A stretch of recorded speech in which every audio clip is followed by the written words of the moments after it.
Baik, dan sekarang jadi kalau sabar ada batasnya. Oh, ini ternyata keliru nih. Ya, kalau di surat Az-Zumar ayat 10 ya, innama yuwaffas sabiruna ajrahum bighairi hisab. Sesungguhnya hanya orang-orang yang bersabarlah yang dicukupkan pahala mereka tanpa batas. Jadi sabar itu yang pahalanya tanpa batas. Kalau ada teman bilang kita, lo jangan sabar-sabar banget jadi istri. Ya, lo kok sabar banget ya jadi ibu ya, jadi istri. Berarti itu teman belum baca surat Az-Zumar ayat 10. Ya. Jadi kalau kita udah baca, kalau ada yang ngomong gitu, kita senyum aja. Iya, terima kasih, kamu baik banget perhatiin aku. Tapi yang kita harus ingat adalah sabar pahalanya tanpa batas. Ya.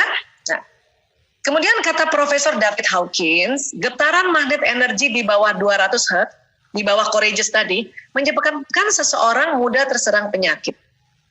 Jika frekuensi energi seseorang di atas 200, mulai dari courageous, acceptance, peace, dan enlightenment, maka dia senantiasa sehat. Makanya kalau kita memanage emosi, itu otomatis ya kesehatan jasmani ini pasti teratasi, pasti sehat, insya Allah. Bahkan kata Prof. David Hawkins, ya dia mengatakan begini, di dunia ini dia telah melihat orang yang mempunyai frekuensi positif 700 Hz sampai 1000. Berarti ini kan tadi di pencerahan ya, di enlightenment ya. Maka kekebalan tubuh dan vitalitasnya sangat tinggi. Kondisi pandemi ini kan yang kita butuhkan ini, kekebalan tubuh tinggi, vitalitas sangat tinggi. Ya kan? Walaupun memang kita patuh untuk ya, kita ikhtiar untuk tidak sering keluar rumah. Apalagi kalau dilarang, kayak saya kan dilarang sama suami, sama anak, makanya nggak boleh nekat. Padahal saya juga sih biasa aja. Kalau saya yakin kenapa? Kalau keluar rumah, kemudian saya naikkan level emosi saya sampai enlightenment, atau paling nggak dari courageous aja, itu insya Allah tubuh kita, kekebalan tubuhnya tinggi. Ya, tapi kalau memang dilarang itu harus didengar ya, apalagi suami yang larang. Ya. Baik, kemudian syukur. Syukur ini apa sih? Ini dari kata shin, kaf, ro ya. Secara bahasa kata ini bermakna menerima, memuji, membuka, menampakkan, menyingkap, dan menunjukkan. Tadi kita sudah lihat ya, level courageous itu menerima.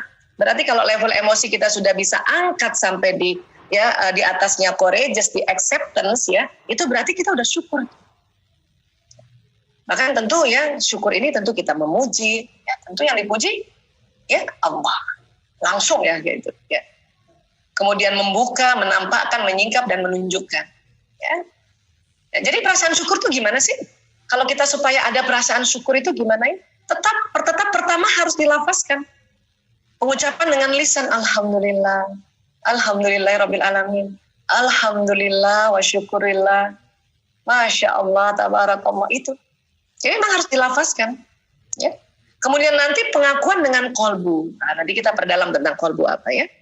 Kemudian apalagi nanti akan ada pengamalan dan pemanfaatan nikmat tersebut melalui anggota tubuh. Tapi memang dilafazkan dulu. Kenapa harus begitu? Ya karena tubuh kita ini ya dari indera-indera di luar ini ya, yang dia masuk ke dalam tubuh, apa yang didengar, apa yang dilihat, apa yang diucapkan, dan apa yang dilakukan, masuk ke dalam tubuh itu lewat sistem saraf. Sistem saraf. Ya, bisa masuk ke sistem saraf dan kemudian naik ke otak, dan juga nanti masuk sistem saraf dan dia turun ke seluruh tubuh, itu bisa. Kenapa? Karena sistem saraf ini kerjanya kayak kabel listrik. Ini neuron nih ya, ini panjang. Yang jalan di sumsum tulang ini namanya sistem saraf pusat. Ya, walaupun nanti persis di ujung sekali tetap pusat namanya itu. Nanti keluar dari sumsum tulang ini sistem saraf ke seluruh tubuh. Ini kayak kabel listrik. Kerjanya cepet banget. Jadi kalau kita bilang alhamdulillahirabbil alamin, itu jalan tuh alhamdulillahirabbil alamin, dia naik ke atas, naik ke turun lagi ke bawah. 240 km per jam. Cepet banget ya. Alhamdulillah gitu ya. Atau misalnya kita lagi kesel, marah, astagfirullahaladzim, astagfirullah, istighfar kan gitu ya. Dia cepet banget, dia naik ke atas sehingga apa? Level emosi naik minimal ke courageous atau semangat tadi, dari otak jalan ke bawah 320 km per jam. Cepet banget. Nah, terus tadi udah di lisan, sekarang pengakuan dengan kolbu. Ini gimana maksud?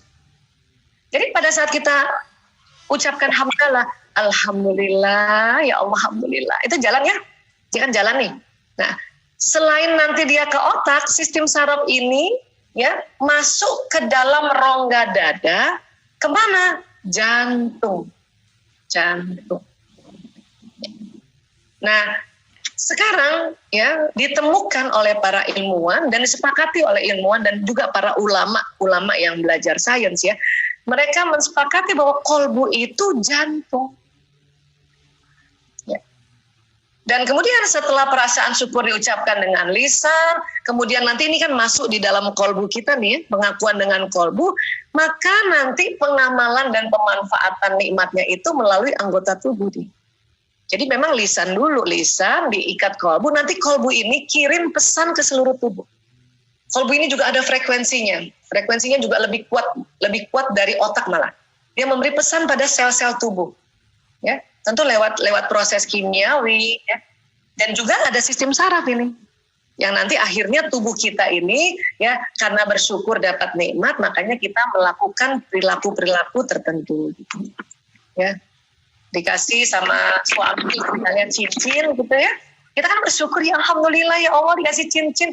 Waktu kita bersyukur itu kan nanti masuk di kolbu kita, ya. Dan kolbu kita akan kirim ke sel-sel tubuh, itu cincin dari suami lo, ya. Makanya nanti perilaku kita apa? Kita melakukan sesuatu gitu, kita simpan baik-baik cincin itu. Kadang-kadang simpan baik-baik, saking baik-baiknya kita lupa di mana saking baiknya itu ya. Nah itu tadi. Jadi ada kaitannya lisan, kolbu dan perbuatan ini. Ya, ini bersyukur. Ya. Jadi kolbu yang mana? Kolbu ini jantung. Ya. Walaupun nasnya nanti di Quran banyak dan selalu rata-rata dikatakan ya fis sudur di dalam rongga dada ya. Kalau di dalam hadisnya Rasulullah ya, ini kan yang populer banget ya. Wa inna fil jasadi mudghah ya.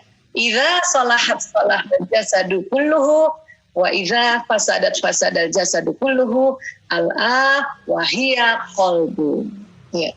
Ketahuilah sungguh di dalam tubuh itu ada segumpal daging, jika daging itu tersebut baik, maka seluruh tubuh baik. Jika rusak, maka seluruh tubuh rusak. Ketahuilah segumpal daging itu adalah kolbu. Banyak sekali sebetulnya hadis ini langsung mengartikan segumpal daging itu adalah hati. Ya. Kalau saya lebih suka ya tidak diartikan hati, kolbu. Kenapa? Karena ternyata kolbu itu kalau hati yang dimaksud lever itu berbeda ternyata. Ya.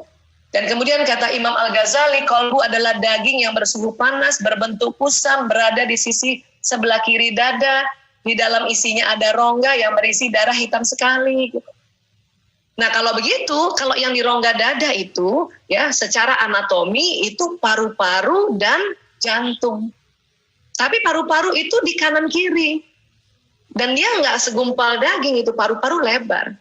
Dan tidak berongga. Nah jantung dia agak ke kiri dia. Posisinya memang lokasinya di tengah tapi dia cenderung ke kiri. Makanya Imam Al-Ghazali mengatakan dia di dada sebelah kiri. Tetapi karena kolbu sering banget diartikan hati, hanya saya mau bilang bahwa kalau hati di dalam anatomi kita itu yang dimaksud lever atau hepar, dia posisinya bukan di kiri. Dia posisinya agak kanan. Agak kanan dan dia bukan di rongga dada persis, dia agak turun, dia di rongga abdomen atau rongga perut. Tapi karena kolbu sering banget sudah bertahun-tahun, puluhan tahun diartikan hati, ya sudah nggak apa-apa juga. Tapi kadang-kadang kita bilang hatinya kita pegangnya di daerah dada dan itu yang dipegang jantung. Ya, jadi kalau istilah hati ya sudah nggak apa-apa. Tapi ketahuilah bahwa kolbu itu sekarang ini disepakati bahwa organnya jantung. Ya untuk sementara ya. Tapi nanti ya kalau ada penelitian lagi gimana Bu Aisyah? Tapi sekarang lebih cenderung ke jantung itu lebih kuat. Ya. Makanya bahasa Arab juga kolbu itu jantung, hati itu kibdun. Ini loh hati ya. Oke. Nah jantung itu sebetulnya apa sih kerjanya? Oh luar biasa. Dia organ pemompa darah ke seluruh tubuh. Bahkan duluan jantung dibentuk pada saat kita di dalam rahim itu waktu jadi embrio itu jantung duluan dibentuk. Baru otak.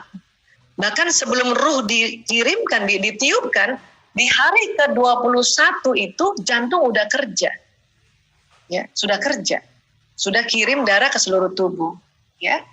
Dan apalagi tahun 91 penelitian Dr. J. Andre Armour dari Montreal, Kanada, ya ini mulainya 91 ya, sampai terus sampai tahun 2000 penelitian dari Lituania, Oleniringa, Pauzier dan kawan-kawan, itu ditemukan bahwa di jantung ini ada sel otaknya, ada neuronnya. Ya, dan dihitung jumlahnya kurang lebih 40.000 neuron. Ini tadinya para ilmuwan itu mendapati sel neuron itu hanya di otak manusia aja dan jumlahnya sekitar 100 miliar.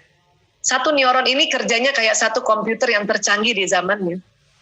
Kalau saya ya punya juga 100 miliar, cuman saya kan lahirnya tahun 68 gitu ya. Ada teman-teman barangkali yang lahir tahun 80-an, nah itu juga 100 miliar, tapi lebih canggih dari kita yang tahun 60-an lahir. Anak-anak kita yang lahir tahun 2010, 2011 dan sebagainya, dia juga punya 100 miliar, tapi lebih canggih. Apanya lebih canggihnya? Daya tampung memorinya. Ya, membuat plasticity-nya ini lebih canggih anak-anak ya era sekarang.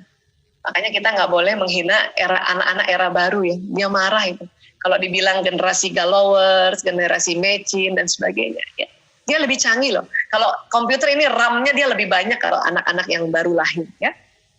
Baik, nah jadi di otak ada 100 miliar neuron, di jantung ada 40.000. Dan dia persis kerjanya kayak neuron yang di otak. Apa kerjanya? Ya. Jadi sistem saraf pada jantung atau otak jantung memungkinkan jantung untuk belajar, mengingat, dan mempengaruhi bagian korteks pada otak untuk membuat keputusan fungsional independen. Artinya kalau jantung kita ganti kolbu ya, sistem saraf pada kolbu atau otaknya kolbu memungkinkan kolbu untuk belajar, mengingat, dan mempengaruhi bagian korteks pada otak untuk membuat keputusan fungsional independen. Artinya kalau kita selama ini berpikir bahwa pada saat kita menghadapi suatu kondisi, suatu masalah, kemudian kita mempertimbangkan dan mengambil keputusan, kita selama ini berpikir itu kerja otak. Padahal itu ada sumbangsi atau kontribusinya dari jantung. Jantung memberi pesan. Ya. Artinya kalau kolbu kita ini lebih banyak isinya 40.000 neuron ini ya, dan tersambungnya itu nggak cuma 40.000 ya. Satu neuron itu bisa potensinya 20.000 sambungan. Ya, satu neuron. Nah, jadi probabilitasnya berapa tuh? 40.000 dengan satu itu 20.000. Kalau dari kecil kita isi ini dengan sambungan atau memori-memori kebaikan, maka jantung ini, kolbu ini bisa kirim pesan ke otak tentang hal-hal yang baik. Supaya apa? Supaya mengambil keputusannya baik. Dan dia juga bisa buat memori nih. Makanya kalau transplantasi jantung, ya kita ambil jantung orang, jadi namanya jantung donor dan kita pakai, maka perilaku kita itu ya bisa seperti jantungnya si donor itu tuh, ya perilakunya donor. Banyak sekali itu penelitian-penelitian dari orang-orang dokter jantung yang berhasil mentransplantasi. Dia lihat kok perilakunya berbeda ya, beda banget. Bahkan kadang-kadang ada orang yang matinya karena misalnya ditembak, ya. Itu yang jantungnya nih, yang udah mati ditembak, kemudian diambil dipakai oleh orang baru. Dia matinya pun yang orang baru ini pakai jantung itu matinya juga ditembak persis kayak itu. Kenapa? Karena jantung menyimpan memori. Ya. Jadi kalau surat di Al-Hajj ayat 46, Bismillahirrahmanirrahim, maka apakah mereka tidak berjalan di muka bumi, lalu mereka mempunyai kolbu yang dengan itu mereka dapat memahami. Ya. Qulubun yaqiluna biha. Jadi kolbu bisa memahami gitu. Jadi ternyata kolbu itu ada akalnya gitu. Ya, qulubun kan kolbu yang banyak ya.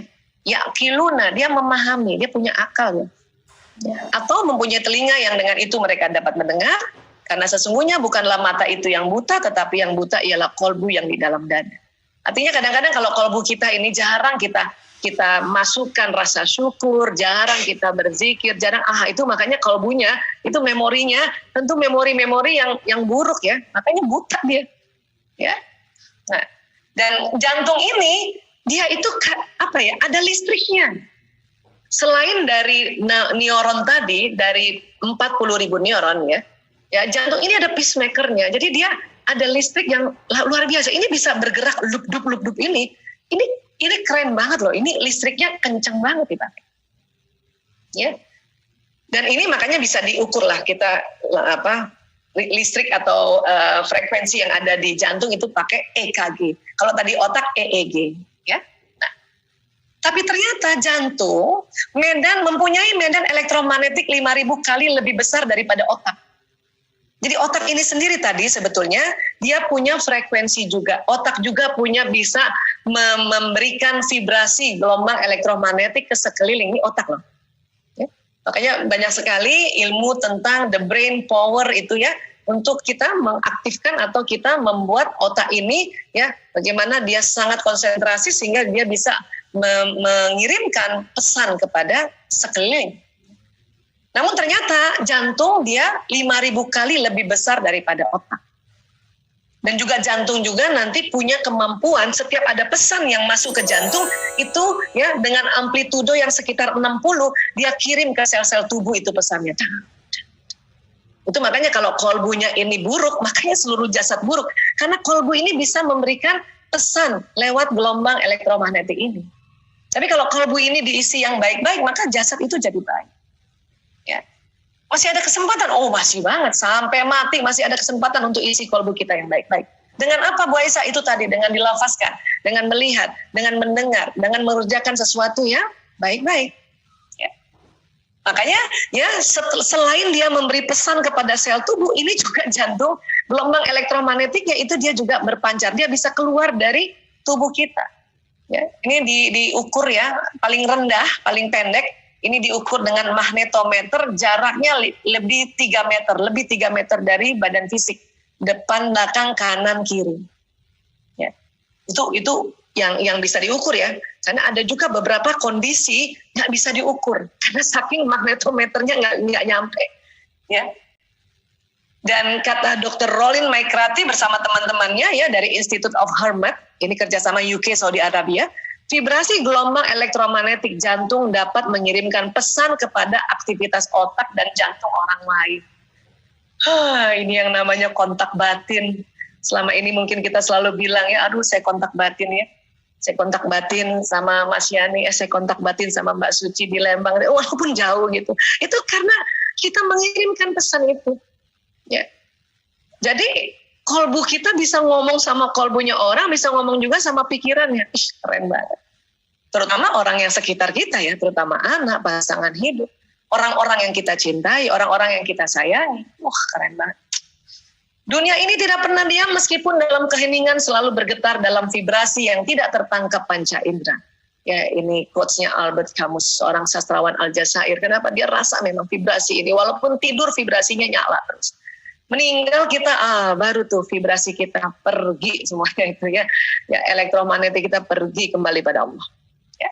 Jadi tubuh manusia ini jadi kalau kita gambarkan secara garis besar ya, tubuh manusia itu ada yang disebut badan seluler, ini biasanya dipelajari oleh kedokteran barat, dan ternyata ada juga badan bioplasmik, ini biasanya kajiannya di kedokteran timur ini. Ya, tadi dilihat dikatakan dari apa paling kuat ini gelombang elektromagnetik yang dari jantung. Setelah itu otak, setelah itu seluruh tubuh. Dari mana keluarnya Bu Aisyah seluruh tubuh ini begini kok bisa ya ada sinyalnya? Bisa. Ada yang disebut pembuluh meridian. Yang kalau kita di kedokteran barat yang kita pelajari itu pembuluh darah. Pembuluh darah terbagi dua, arteri, vena. Pembuluh saraf, pembuluh kelenjar getah bening. Tapi ada satu pembuluh lagi, memang dipelajarinya ini pakai dari kedokteran tinjauan, kedokteran timur ini. Makanya disebut pembuluh meridian. Ya, tapi ini udah diteliti banyak hal ya. Dan ini ada di mana pembuluh meridiannya? Di bawah kulit subkutis. Bentuknya apa Bu Aisyah? Dia kayak bulat-bulat, kayak ada pintunya. Dan uniknya itu bulat-bulat itu ya, dia selalu berputar pintunya. Dan dia berputarnya selalu ke kiri. Kayak orang tawaf gitu. Dia kadang putarnya lambat, kadang putarnya kenceng. Ya, kalau putarnya kenceng berarti gelombang yang keluar itu akan vibrasinya kenceng banget gitu. Kalau lagi lambat ya itu tadi lambat gitu. Ya. Loh dari mana gelombang itu? Ya dari makanan minuman. Diproses di mana? Di sel. Sel ini ada di mana? Sel ini ada di seluruh tubuh dari ujung rambut sampai ujung kaki, triliunan. Dan ucapan kita tadi rasa syukur ya Allah, alhamdulillah ya Allah, terima kasih ya Allah ya. Gitu ya, alhamdulillah ya Allah, pandemi aja masih ada rezeki ya Allah. Nah itu kita ngomong gitu ya, jalan di badan tuh, masuk ke jantung, jantung pompa ke seluruh tubuh, bilang sama sel-sel, ya, dan juga sistem saraf yang lain ngomong sama sel bahwa kita bersyukur karena walaupun pandemi masih aja ada rezeki yang datang sendiri ke rumah, ya. Dan maka badan kita ini jadi sehat, jadi optimis, jadi bahagia. Dan pesan itu tidak sampai saja di badan seluler, tapi dia bisa keluar, didorong atau di-broadcast oleh badan bioplasmik. Makanya kalau saya bikin ilustrasinya kira-kira begini nih. Jadi apa yang kita pikirkan, kita rasakan, kita ucapkan, kita lihat ya, itu jalan di badan. Nanti pesannya keluar lewat pembuluh meridian. Ada 7 pintu pembuluh meridian yang utama. Ya, dari 7 itu yang paling utama di bagian dada, di bagian jantung. Ya, dan dia berputar ke kiri dan dia mengeluarkan vibrasi gelombang elektromagnetik. Jadi seseorang ini bisa sangat mempengaruhi lingkungannya gitu. Kalau dia syukur, maka itu terasa di sekelilingnya tuh senang. Dia bahagia. Tapi kalau sebel, wah sekelilingnya enggak. Dan pada saat kita berdoa, vibrasi gelombang itu akan jauh lebih panjang lagi. Lebih panjang, dia tembus dinding kamar kita, tembus dinding rumah, tembus jalanan, tembus kota, ya, tembus mana aja. Ya, makanya sampai di mana juga bisa, ya. Nah, dan kemudian kita tahu juga nih, ini hukum yang udah sering banget diteliti ya. Law of attraction. Saat Anda berperasaan dan berpikir tentang sesuatu, maka energi perasaan dan pikiran akan mencari dan mencocokkan. Ya.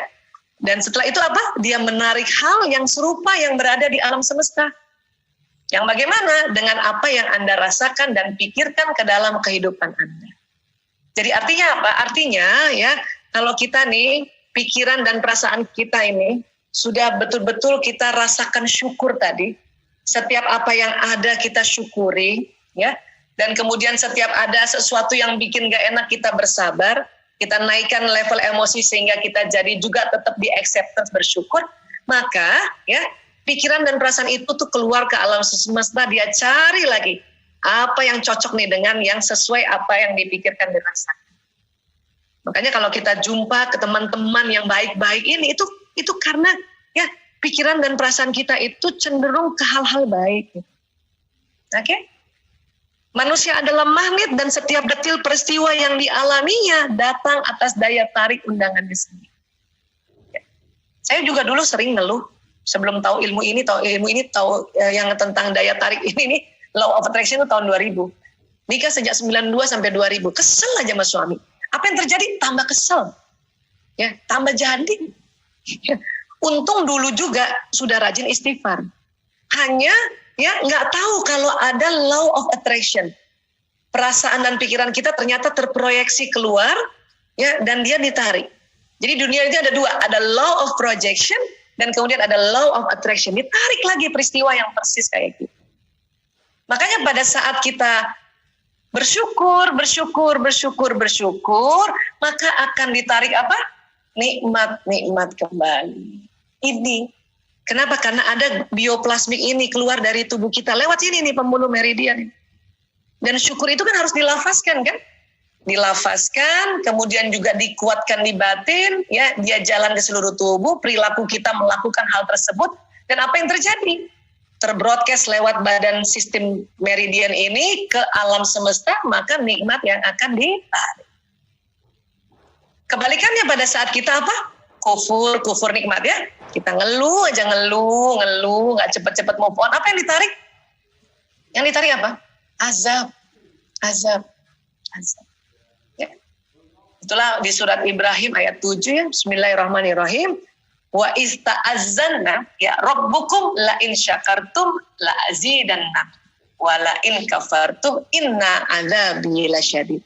Ya. Jadi surat Ibrahim ayat 7 ya, artinya dan ingatlah juga tak kala Tuhanmu memaklumkan. Apa memaklumi? Sesungguhnya jika kamu bersyukur pasti aku akan menambah nikmat kepadamu. Tadi kita lihat ya, kita syukur ditarik nikmat. Dan juga jika kamu mengingkari nikmatku, maka sesungguhnya azabku sangat pedih. Maka kalau kita ngeluh terus, maka itu yang ditarik. Tapi Bu Aisyah, saya kesel banget, suami saya nih membuat saya tersinggung. Ya nggak apa-apa juga Bu, boleh juga kok kita kesel, boleh juga kita marah. Cuman sebisanya cepet-cepet move on. Kenapa kalau kalian cepet-cepet move on, maka akan nanti ditarik lagi azab itu. Jadi paling enggak dia rasanya kayak gitu lagi, kayak gitu lagi, kayak gitu lagi.